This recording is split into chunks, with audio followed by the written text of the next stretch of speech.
মোৰ দৰে কোনো মুখ্যমন্ত্ৰীয়ে কোৱা নাই বাংলাদেশী মুছলমানৰ কথা। আগতে কোনোবা মুখ্যমন্ত্ৰীয়ে এনেকুৱা কথা ক'ব পাৰিছিল জানো বুলি মুখ্যমন্ত্ৰীৰ প্ৰশ্ন।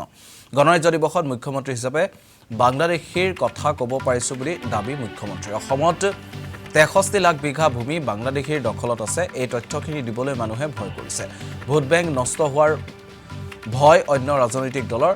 আজি আমি ভোট বেংকক ভয় কৰা নাই বুলিও মুখ্যমন্ত্ৰীয়ে মন্তব্য প্ৰকাশ কৰা পৰিলক্ষিত হ'ল।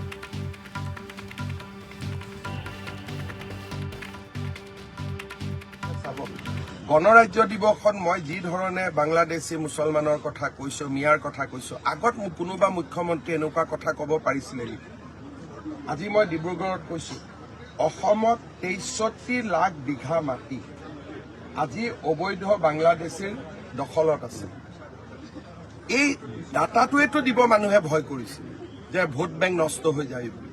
কিন্তু আজি আমি ভোট বেংককো ভয় কৰা নাই আৰু 1.5 লাখ বিঘা মাটি আমি ইতিমধ্যে উদ্ধাৰ কৰিছো। আৰু আঞ্চলিকতাবাদ মানে কি? এইটো নহয় জানো যে অসমখনক বিদেশী মুক্ত কৰিব লাগে, অসমৰ সম্পদসমূহ অসমৰ কাৰণে ব্যৱহাৰ হ'ব লাগে।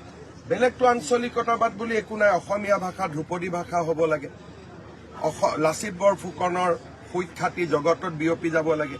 তাৰ বাদে আঞ্চলিকতাবাদ কি আছে? এতিয়া লুৰিণজ্যোতি গগৈৰ দৰে যি আঞ্চলিকতাবাদ আছে, তেওঁলোক হ'ল মিয়াৰ লগত কম্প্ৰমাইজ কৰা আঞ্চলিকতাবাদ। বৰপেটাত মিয়াৰ এভিকশ্যন হ'লে ইয়াত তেওঁলোকে কান্দে। গতিকে আচল আঞ্চলিকতাবাদ কি? যে যি কাৰণে 856 জন 860 জন শ্বহীদে মৃত্যুবৰণ কৰিছিল তাক মনত ৰখা। আৰু 860 জন শ্বহীদে মিয়াক ৰক্ষা কৰিবৰ কাৰণেতো মৃত্যুবৰণ কৰা নাছিল।